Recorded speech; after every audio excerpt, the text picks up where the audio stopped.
नवरात्रि में कुंडली जागरण की विशेष साधना करनी चाहिए। नव दुर्गा की नव शक्तियों में दूसरी शक्ति स्वरूप है ब्रह्मचारिणी। ब्रह्मचारिणी के अंदर दो शब्द है, ब्रह्म और चारिणी। ब्रह्म का अर्थ है तपस्या करना, तप, और चारिणी का मतलब है आचरण करना।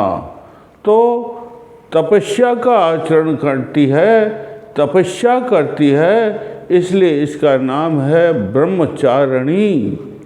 ये श्वेत शुभ्राभ साड़ी को पहनती है, सिर पर मुकुट है और एक हाथ में करमाला है, एक हाथ में अक्षमाला है, दूसरे हाथ में कमंडल है और देदीप्यमान, बड़ा देदीप्यमान इसका स्वरूप है। मानो सत सत चंद्रों की चंद्र किरणें मुखार बिंद पर प्रतिबिंबित हो रही है, ऐसा इसका भव्य स्वरूप है, ज्योतिषमय स्वरूप है।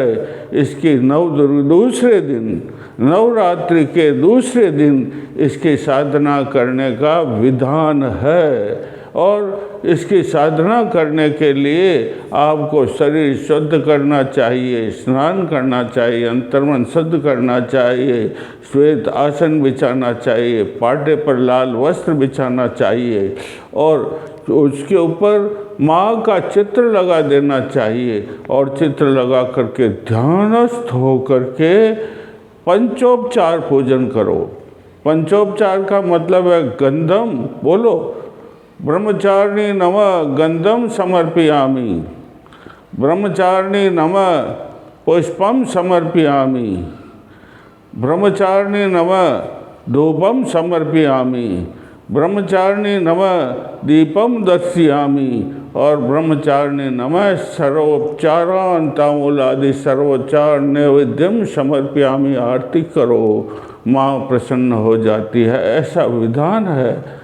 जो इसकी ब्रह्मचारिणी की आराधना करता है उसको तप का फल प्राप्त होता है, उसको वैराग्य हो जाता है, उसका संयम हो जाता है और उसका आचरण शुद्ध हो जाता है। और इसकी साधना करने से योगेश्वर लोग इसकी साधना करते हैं नवरात्रि के दूसरे दिन। तो उसमें योगेश्वर क्या करते हैं, स्वादिष्ठान के अंदर ये माँ का चित्र उपस्थित हो जाता है और स्वादिष्ठान के अंदर ये जो सप्तचक्र है ना, इसमें स्वादिष्ठान दूसरा चक्र है। पहला मूलाधार, दूसरा स्वादिष्ठान, तीसरा मणिपुर, अनाहत, विशुद्ध, आज्ञा, सहस्रा। ये स्वादिष्ठान चक्र बड़ा महत्वपूर्ण है। इसके जागरण से माँ कुंडलिनी का जागरण होता है, ब्रह्मचारिणी प्रसन्न होती है और ब्रह्मचारिणी से ही माँ दुर्गा प्रसन्न होती है। इतना इसका स्तर है, प्रभाव है। इसलिए इसमें मैं इतनी मेहनत करता हूँ, तो आप इसे कमेंट करें, सब्सक्राइब करें, लाइक करें और शेयर भी करें। स्वादिष्ठान चक्र में 6 दल होते हैं। उन 6 दलों के ऊपर बम, भम, रम, यम, रम, लम ये अंकित होते हैं। बम, भम, मम, यम, रम, लम ये 6 अक्षर अंकित होते हैं। ये 6 मंत्र हैं, ये 6 विद्याओं के स्रोत हैं। इनका जपन करना पड़ता है। और ये स्वादिष्ठान नामक कमल के अंदर कर्णिका जो होती है, बीच के अंदर वम नाम का जो है मंत्र अंकित होता है। इस वम नाम का ये बीज मंत्र है। ये प्रत्येक चक्र का बीज मंत्र होता है। उसी प्रकार ये स्वादिष्ठान का वम नाम का बीज मंत्र है। इसको जप करना पड़ता है भाई, विधि विधान से। इसको जप करने से स्वादिष्ठान चक्र जागृत हो जाता है। पहले ओम लगाओ और फिर वम और उसके बाद में ओम, आंखें बंद कर लो, हाथ में माला ले गो अक्ष, और फिर वो माला में 108 मणियाँ होने चाहिए। 3 दफे सायंकाल, प्रातःकाल, मध्याह्न और सायंकाल 3 समय में इस माला को जपना चाहिए। ओम वम ओम, ओम वम ओम। इससे क्या होता है, ये चक्र जागृत हो जाता है रे। इस चक्र को इसमें माँ राकड़ी, ये स्वादिष्ठान चक्र है, इसके मातेश्वरी राकणी है। ये राकणी का ही मंत्र है। और इसके अंदर जो जल का क्षेत्र, अर्धचंद्र कोण इसमें है, मकर वाहन इसका है, तो इसके जल का क्षेत्र है, तो भगवान विष्णु का वास होता है। इसलिए इनका नमो नारायण, नमो नारायण ये इसका मंत्र है भाई। नमो नारायण जपने से, ये मंत्र के बारे में शास्त्रों में लिखा हुआ, जपात सिद्धि, जपात सिद्धि। माँ का मंत्र होता है मनन करना, और त्रय का अर्थ होता है त्राण करना। जितना आप मनन करोगे, जितना जपोगे, उतना आपको सिद्धि प्राप्त हो जाएगी।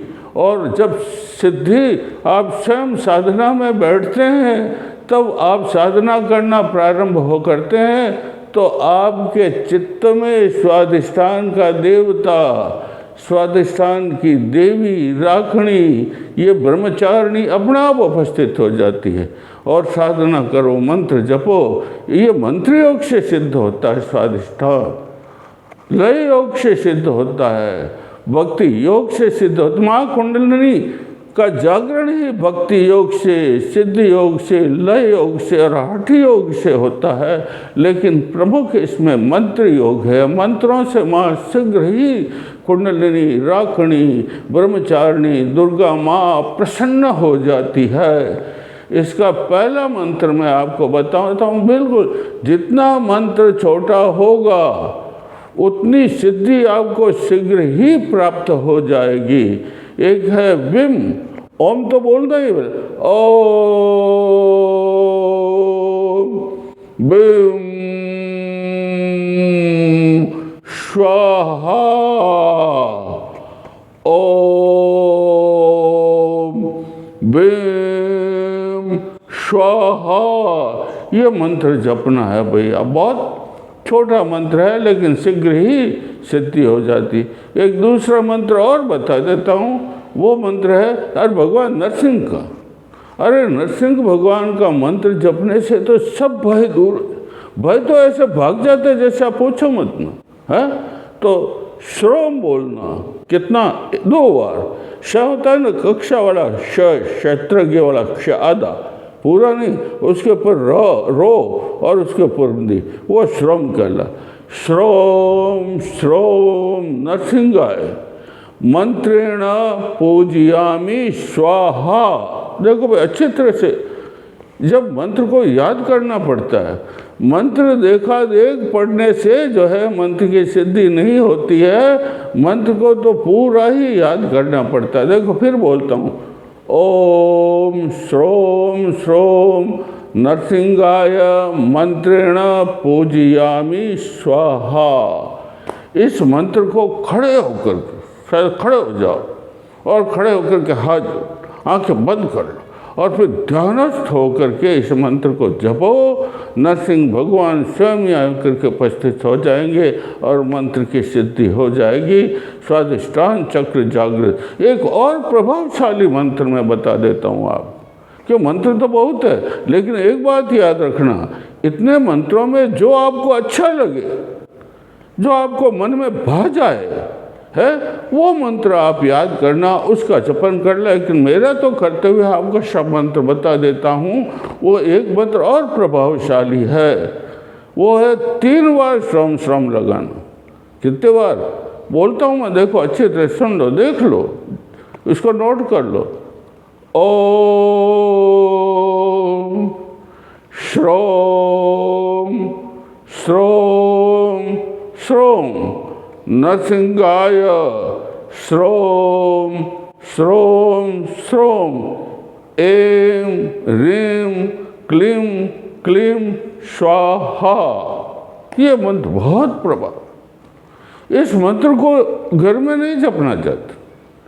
इस मंत्र को निर्जन वन में जहाँ किसी प्रकार जन का आवागमन नहीं हो, कोलाहल नहीं हो, अच्छा होता जंगल में शिव मंदिर हो, वहाँ जा कर के इसको जपना चाहिए। तो ये शीघ्र ही सिद्ध हो जाता है। जब ये मंत्र सिद्ध हो गया तो समझ लो कुंडली माँ जागरण। ये स्वाधिष्ठान चक्र के अंदर कुंडली माँ का ताला लगा हुआ था, वो अपने आप माँ के चरण कमल वहाँ पढ़ते देर भी पढ़ते ताला खुल जाता है, स्वाधिष्ठान चक्र जागृत हो जाता है और आपको सब सिद्धियाँ जो है प्राप्त हो जाती है। मैं कल और भी आपको मंत्र बताऊँगा। बोलिए कुंडलिनी माता की जय हो, दुर्गा माता की जय हो, ब्रह्मचारिणी माता की जय हो, जय हो, जय।